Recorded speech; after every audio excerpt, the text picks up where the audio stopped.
ce système, au fond, est profondément discriminatoire.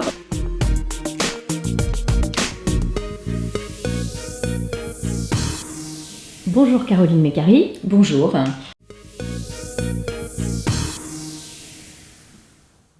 Alors le projet de loi sur la filiation a évolué. Au moment où je vous parle, il est prévu que pour les couples hétérosexuels qui ont besoin d'avoir un don de gamètes pour fonder une famille, donc pour leur enfant, on ne change rien, on ne touche à rien, c'est-à-dire qu'on va considérer que le mari de la femme qui accouche est le père, donc c'est la présomption de paternité qui va jouer.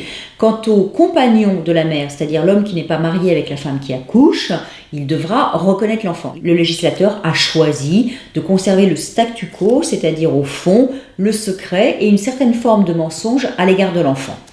En revanche, pour les couples de lesbiennes, le législateur prévoit une reconnaissance conjointe anticipée, c'est-à-dire que les deux femmes vont aller chez un notaire qui va recevoir leur reconnaissance anticipée et ensuite elles pourront avoir accès à la PMA, donc avec un tiers donneur. L'une d'entre elles va tomber enceinte, elle va accoucher et au moment de l'accouchement, il faudra que cette reconnaissance conjointe anticipée soit communiquée à l'officier d'état civil pour établir l'acte de naissance de l'enfant au nom des deux mères et pour authentifier la manière dont cet acte de naissance a été rédigé, il sera porté une mention marginale, c'est-à-dire une mention en marge.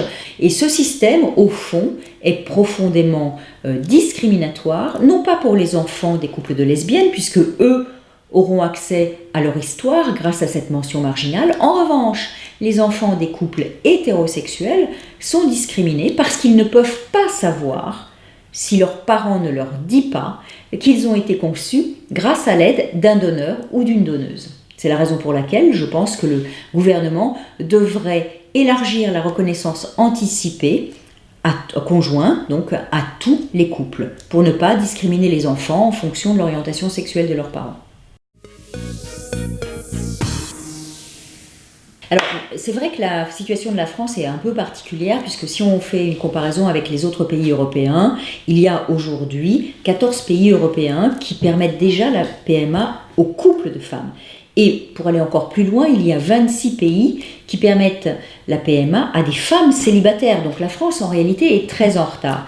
Je pense que la réticence à l'ouverture de la PMA résulte en fait d'une espèce d'idéologie à la fois médicale, de ce que les techniques médicales de PMA permettraient de soigner l'infertilité, alors qu'en réalité elles ne soignent pas l'infertilité. Et puis je pense aussi qu'il y a un poids de l'Église, tout simplement, qui est extrêmement important, qui fait que seul un couple femme-homme peut avoir un enfant.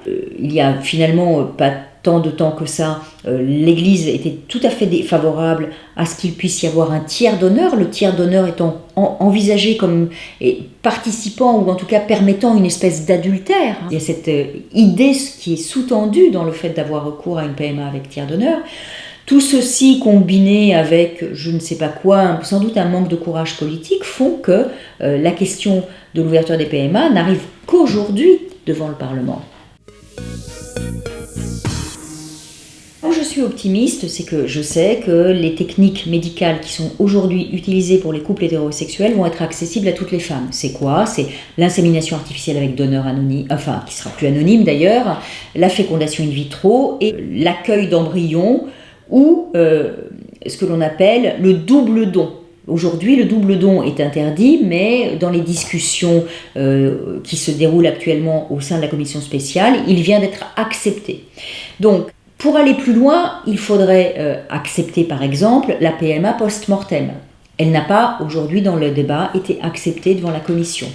Nous pourrions aussi accepter ce que l'on appelle la ROPA, c'est-à-dire que pour des couples de femmes, vous avez, en tout cas ça se pratique en Belgique, et évidemment c'est encadré, c'est pas fait n'importe comment, mais l'une des femmes donne ses ovocytes pour que sa conjointe puisse porter le fœtus qui sera conçus à partir des ovocytes de la première femme et un don de gamètes.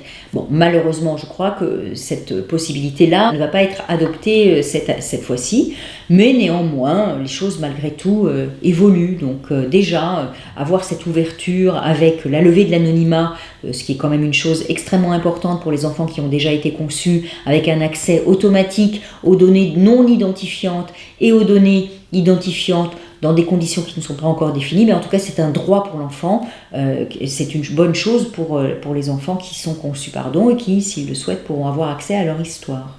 Merci Caroline Mécari. Merci à vous.